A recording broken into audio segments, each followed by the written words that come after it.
Hello and welcome to HMTV digital. పాలస్తీనా ప్రధాని Mohammad షతాయే రాజీనామా చేశారు. గాజాతో పాటు వెస్ట్ బ్యాంకులో హింస తీవ్రమవుతున్న తరుణంలో తాజా నిర్ణయం తీసుకున్నట్లుగా ఆయన వెల్లడించారు. అయితే అధ్యక్షుడు మెహమూద్ అబ్బాస్కు ఆ రాజీనామా లేఖను అందజేశారు.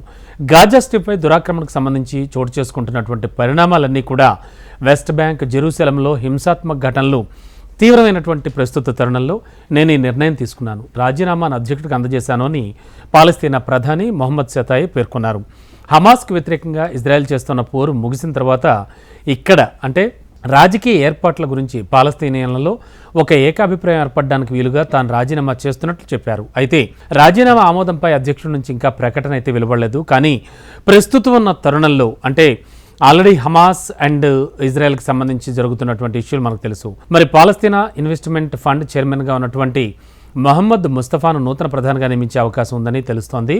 ఇక యుద్ధం ముగిసిన తర్వాత గాజా ప్రాంతాన్ని పాలించే రాజకీయ వ్యవస్థ నిర్మాణంపై ఇప్పటికే ప్రయత్నాలు మొదలైనట్లుగా తెలుస్తోంది. ఇందుకోసం పాలస్తీనా అథారిటీని ఒకదాన్ని పునర్వ్యవస్థీకరించాలని అమెరికా భావిస్తోందనే వార్తలు వినవస్తున్నాయి. ఇదే అంశంపై పాలస్తీనా అధ్యక్షుడిపై అగ్రరాజ్యం నుంచి తీవ్ర ఒత్తిడి ఉందనే వాదన కూడా ఉంది.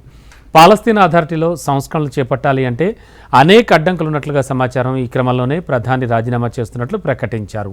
మొత్తానికి ప్రస్తుతం జరుగుతున్నటువంటి యుద్ధానికి సంబంధించి ఒకరిపై ఒకరు ప్రతీకార దాడులు చేసుకుంటున్న తరుణంలో హమాస్ అండ్ ఇజ్రాయెల్కి సంబంధించి ఈ పాలస్తీనా అధ్యక్షుడు ప్రస్తుతానికి ఇలా రాజీనామా లేఖను సమర్పించడం మాత్రం ప్రస్తుతానికి ఇంటర్నేషనల్ మీడియాలో కూడా చాలా వైరల్ అవుతుంది పోస్టు.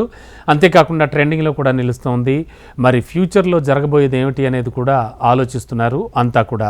అలాగే మరోవైపు అంతర్జాతీయ సమాజం మొత్తం చూస్తోంది హమాస్ పై ప్రకటించిన యుద్ధానికి సంబంధించి.